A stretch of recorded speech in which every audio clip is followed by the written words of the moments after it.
It is Tuesday, August 9th, 2022. This is another edition of Baseball Today, presented to you by our friends over True Classic.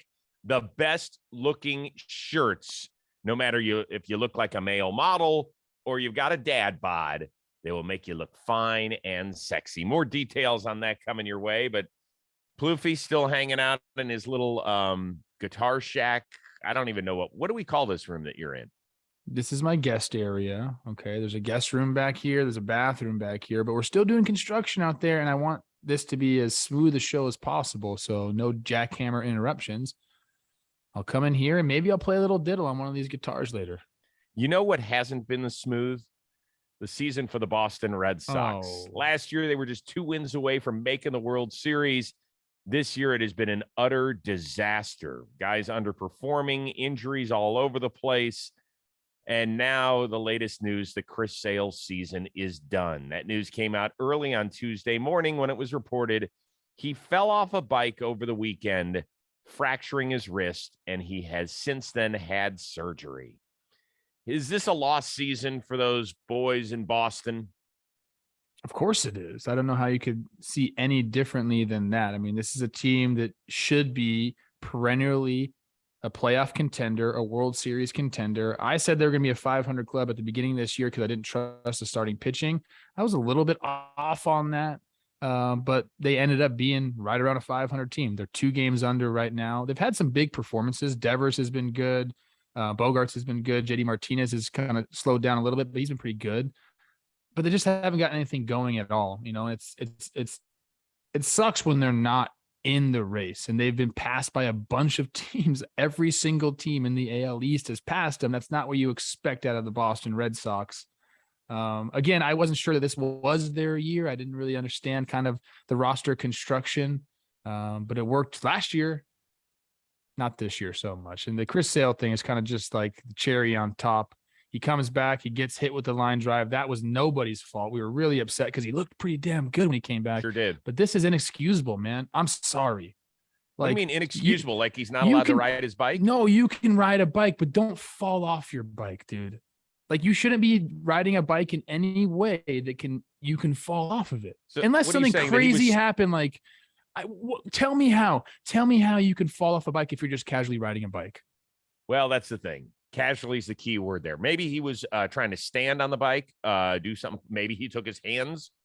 Are you the sort of bike rider that is experienced enough to remove your hands? Yes. And Chris, I grew up riding bikes. So maybe this is why I'm upset with him. Because to me, falling off a bike, leisurely riding a bike is like, there's no chance that happens. So whether I don't know what he was doing. I wish I knew. It's just another, event in like the Chris Sale saga kind of.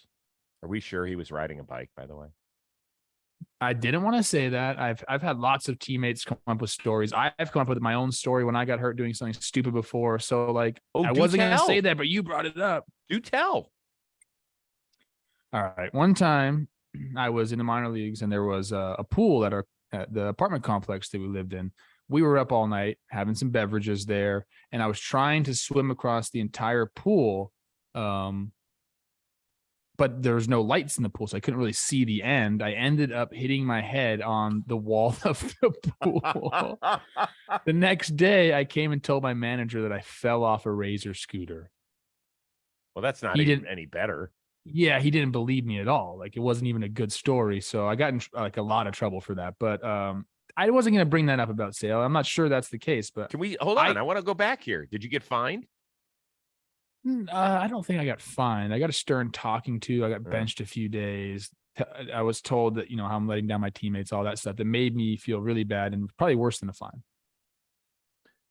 Yeah. I mean, I hate to bring it up, but it's just, it feels so innocuous when a professional athlete falls off a bike. But if you just look at the whole season of Chris Sale, started out with the fractured rib, and then there was some sort of mysterious illness. And then he comes back and he takes a line drive right off the digit. And now he's broken something else.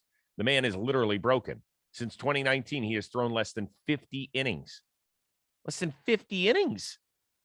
It's a shame because he's someone that we love watching on the mound. He's one of the best pitchers to watch in baseball when he's healthy and going right.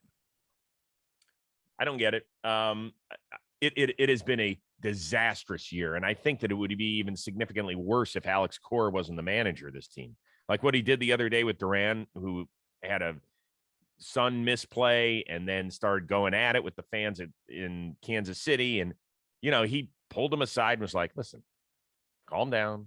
We're good. I still think they fucked up by not trading Bogarts and JD. These guys are going to walk at the end of the year. So, you have to be able to self-evaluate. They've been not good. They've been average at best.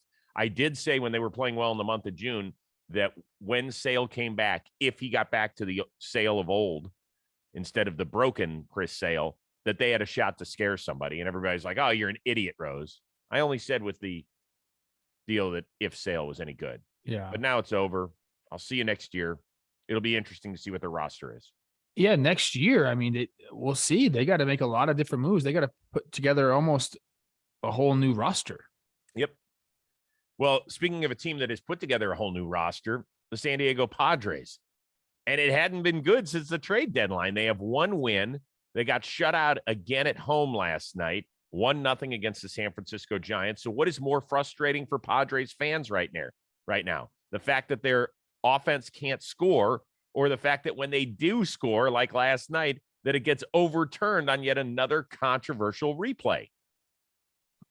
That was tough. Although I do think that Brandon was out last night. I think that, I'm going to give the Giants some credit here. What an incredible relay. The throw to Crawford was perfect. Crawford just wings it in there, and then Bart with the pick and the tag. It was as good as it comes.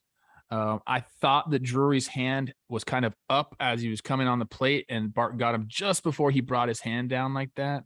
But as Bowmel said after the game, is it clear and convincing evidence to overturn? I'm not so sure of that. I think the call was right. I think he was out, but to overturn it, to have the clear and convincing evidence, I don't know if they had that. But I think it's definitely more frustrating for Padres fans to see the team struggle offensively the way they have. It's not going to continue. They had the big out, I think they scored 9 runs against the Rockies in the first game that Juan Soto came over, I'm pretty sure. And then after that, they've been silent. It's not going to continue forever. I understand it's frustrating. It happened in a really bad time when you thought you were going to go muscle around the Dodgers. It didn't happen, but this team's going to be good. Their offense is going to be electric. There's going to be days, mark my words, where we're August 9th. There's going to be at least 2 games where they score over 12 runs. In the next couple of months. Like, this team has the potential for massive offensive outbursts. So if you're a Padres fans, just relax a little bit. Give the guys some time. They're not catching the Dodgers. Get set up for a wild card series, and then see where your chips lie after that. Well, they're barely hanging on right now. Yeah. They've fallen into the 3rd wild card, and they only have a 1-game lead over struggling Milwaukee. So when a lot of us, I'll raise my hand, thought that when they revamped this team, not that they were going to catch the Dodgers, but I thought they had a chance of catching the Braves or whomever was going to end up in that 4 spot. Now it's going to take some serious rolling in order to get it done. I never thought that this offense would be held without a run for 23 straight innings, which has gone on. I never thought that they would be 1-5 or whatever since the trade deadline. It's not like you're trading for guys and trying to put them in a new West Coast offense or something. We're not running different plays here. It's just a question of guys having their lives uprooted and then that sort of stuff, which I totally get. But still, it's just baseball. When the day starts, they're not thinking about anything but baseball for the most part. So that has been a little disappointing. And it's why I'm wearing my cool San Diego Padres lid, because I'm trying to send them some good mojo. I am rooting for them to not only make it, but to get on a decent run. I think they're a fun team to watch. With all that being said, I did have one person in baseball say, I am worried about them even after all these deals. And I said, what are you talking about? He said, I think they're a leaderless team. Wow. I think they're a leaderless team. And I said, well, hold on. How do you know that? You're not in that clubhouse. You don't know anything. He said, I know guys. Everybody knows guys. Everybody Tell me has who friends. said that. I want to know. I'm not going to tell you who said that. Okay. I'm just saying that I was talking, I called a bunch of guys after the trade deadlines and texted with them just to kind of get their feelings on what transpired. We see Juan Soto and Josh Hader. Those are 2 elite players move. Some guys didn't move. So I was just kind of thinking, just kind of getting some feelers about what teams did and didn't do. And I was asking about the Padres. One guy said, not as good as you think. I was like, oh, shit. I wouldn't say that they're a leader of this team.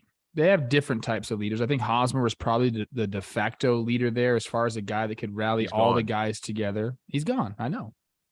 And people want to talk about Hosmer and what he brought, on the baseball field, but like, that's not the end all be all. Like you have to have guys in the room that can, show the right way to do things, that can bridge the gap between American and Latin players. Like that's a thing, whether you want to talk about it or not. Like Hosmer's a guy that can do that. Okay. And I think when you get teams where your highest paid players are the young guys, like Tatis, and like now you got Juan Soto, who's clearly like a guy, like a lot of times that's a different type of leadership than a guy that's been around the game for 12 freaking years.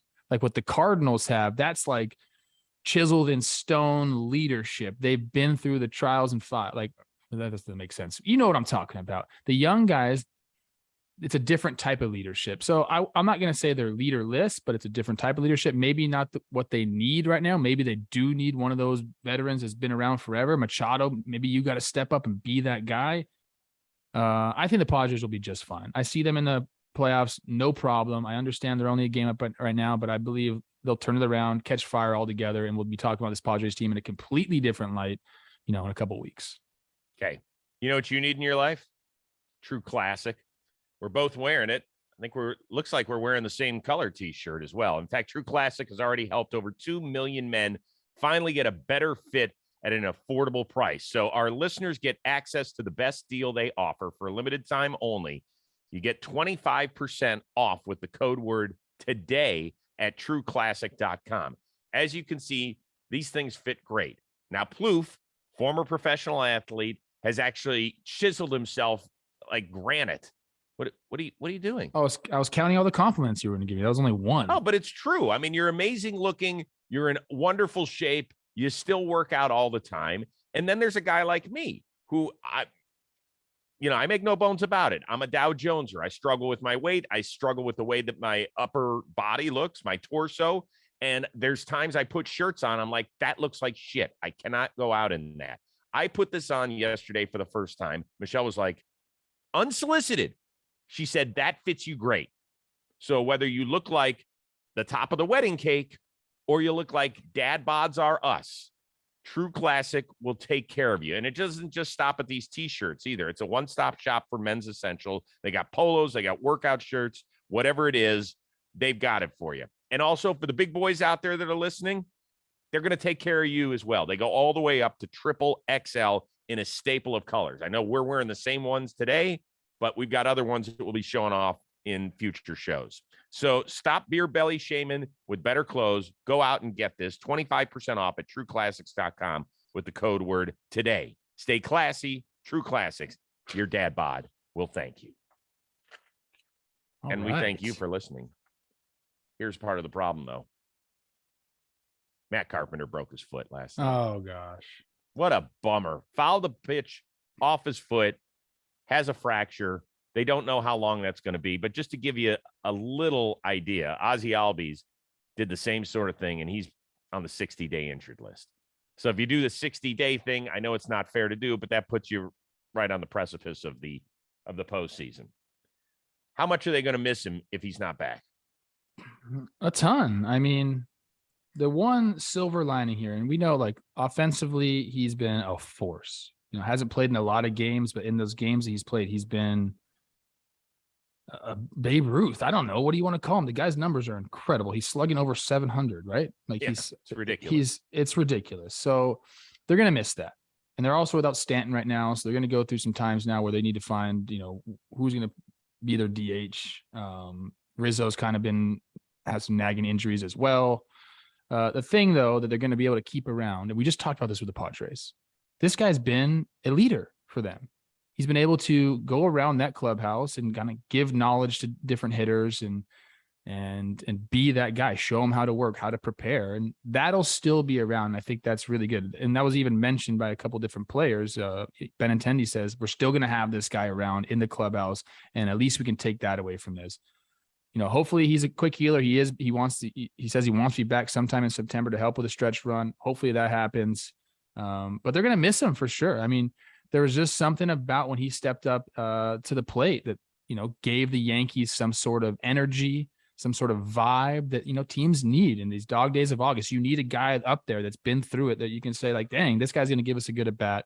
And the numbers were there too. So they'll miss that side. I'm happy that he'll still be like around the clubhouse helping with the guys because as we just talked about the Padres, it's super important, Chris.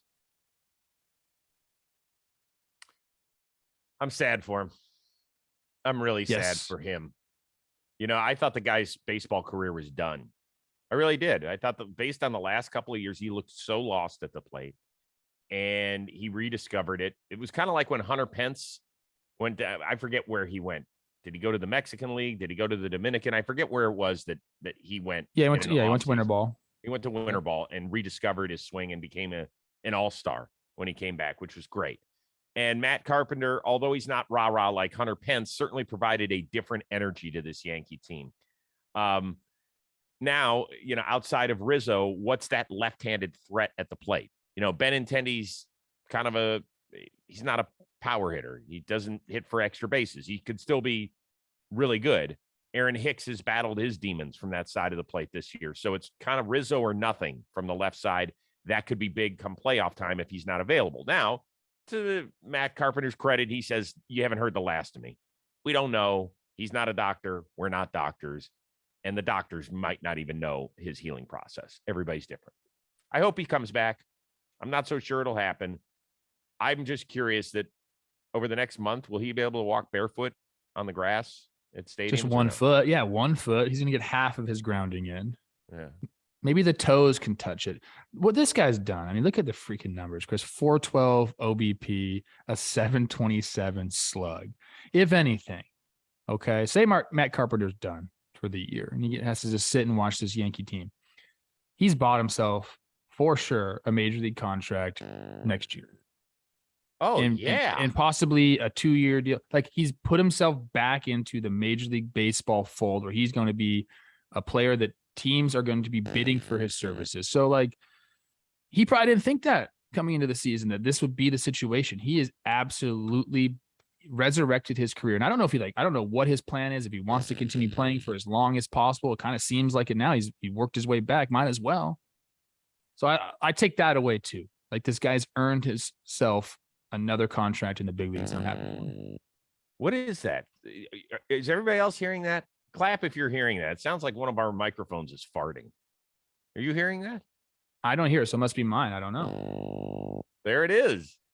Anybody else hearing that? Hey, Dan Rourke, hop on here. Are you hearing that?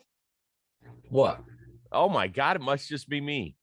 I don't hear anything. Oh, my God. Yeah, okay. There's very few blue claps, so maybe it's just me. Yeah. Oh, Alden said I hear it. Okay, that's our summer intern, Alden Stone. Yeah, there are some blue claps. So, sorry. Hopefully, it's not too annoying. What do you want me to do? Should I do something? No, don't do anything. Let's continue on with the show. Chicago Cubs made a little news yesterday, which is good because I kind of forgot that they were around. Boy, they've been like, whatever. It's been the most blah season ever on the north side of Chicago. Cubs have announced they're going to part ways with Jason Heyward after this season. He still has one more year left on that 7-year or 8-year, $184 million deal he signed goo gobs ago. Now, the best thing obviously he ever did was give the rah-rah speech during the rain delay in extra innings. 2016 World Series Game 7 may or may not have propelled the Cubs to their first World Series championship win in 108 years. If so, is that speech good enough to make Heyward's contract worthwhile? Why you got to do this to me, bro? Because it's a good fucking question. No, it's not enough to warrant $184 million. It's not. I'm sorry. But the thing is, with these contracts, he earned that money in what he did in Atlanta and then the 1 year in St. Louis. Like he earned that contract. This guy was a rocket ship.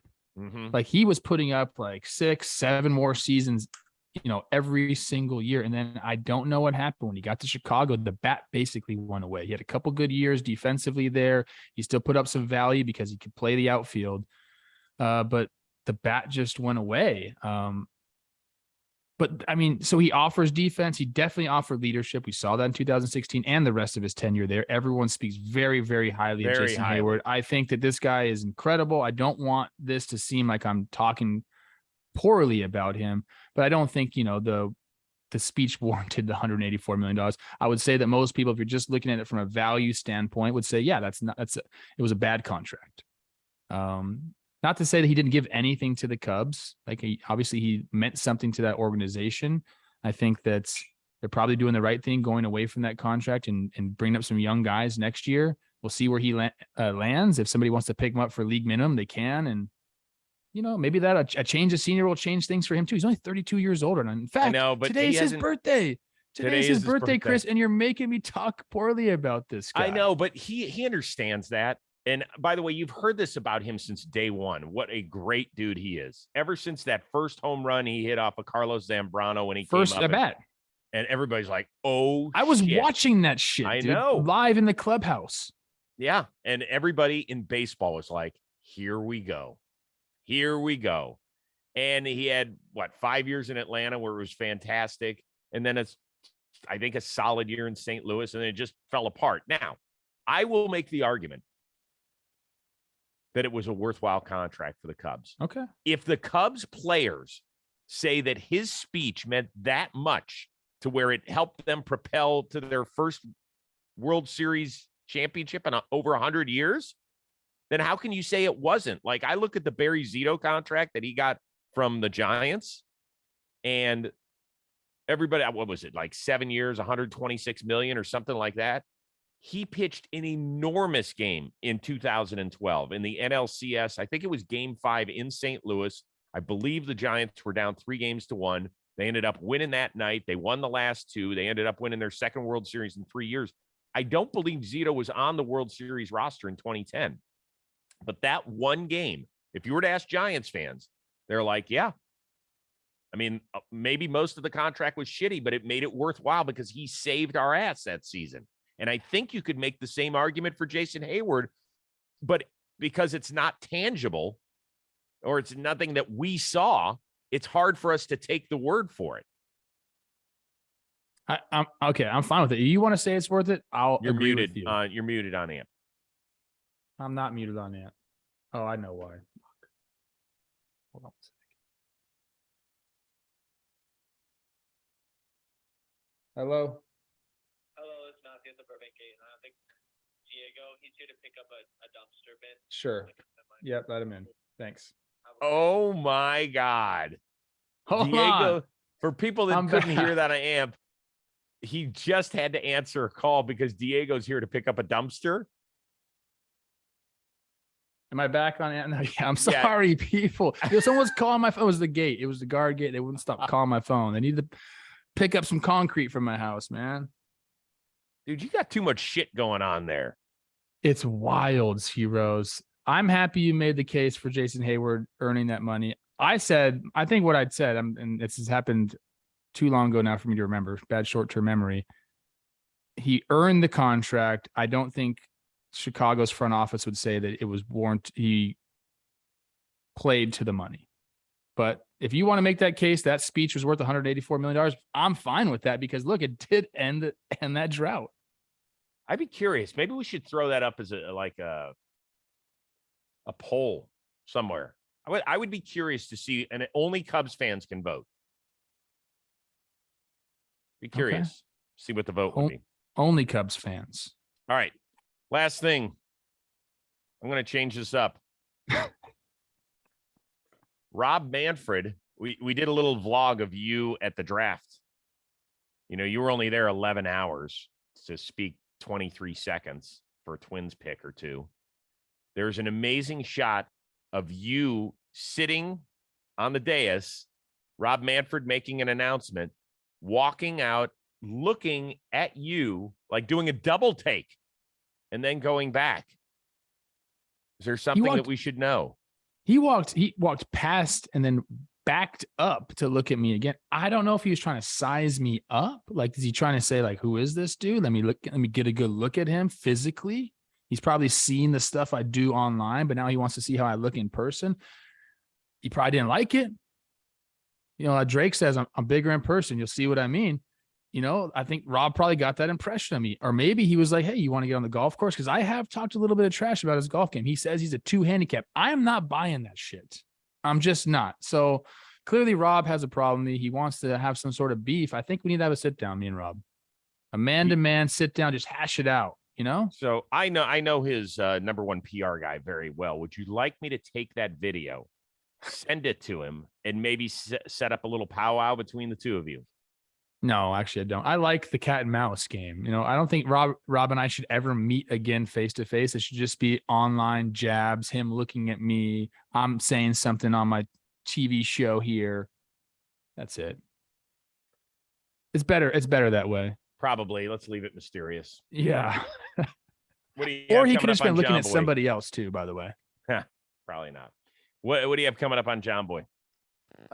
We did the recap of the weekend's games yesterday for Talking Baseball. We're doing all JM team for July. That'll be today, which is cool. And that's it, man. What do you got? The Papelbon episode is out. A lot of mixed reaction on him. Some people are like, oh, that's his life, bro. That's his life. That is his life. A lot of people were like, oh, I appreciate his honesty. And then there was one comment that said, I don't think I could ever like a guy less after he appeared on the Rose rotation, but you have succeeded. Wow. So, yeah, there's a lot going on there. That's who he is. We taped an episode with Trevor May, who is back pitching for the New York Mets. That'll come out on Thursday. And then I'm taping another one in a couple of hours. Busy day for Rose. 3 podcasts this morning. Boy, Trevor May, I miss him, dude. I can't wait to listen to that one. Yeah, he's always good. We spent a lot of time talking about Spencer Strider's comments from the other day. Real interesting from the other side to hear what it was about. What do you say? You'll see Thursday. Oh, okay. Yeah, that's it. Let's see. Special shout out to the one and only producer extraordinaire Dan Rourke, and also Alden Stone. This is our last show to get together because you'll be back on the show Thursday. I'll be gone Thursday, Friday. Why don't you just pop your head on there real quick? Let's show you. There you go. Oh, for goodness sakes. There he is. That's our 6'9" intern, Alden Stone, who's done a remarkable job. He is off to Butler University in Indianapolis. We wish him the best of luck. He's done a great job for us each of the last 2 summers. He's crushing it. And Alden, thank you. Thank you, Chris. Appreciate you, brother. You got it, bro. So for Dan Rourke, who's not wearing sleeves, for Alden Stone, who combed his hair with a firecracker, Trevor Plouffe, who is answering calls from Diego about picking up cement, I am Chris Rose. We will see you Wednesday on Baseball Today, presented to you by True Classic.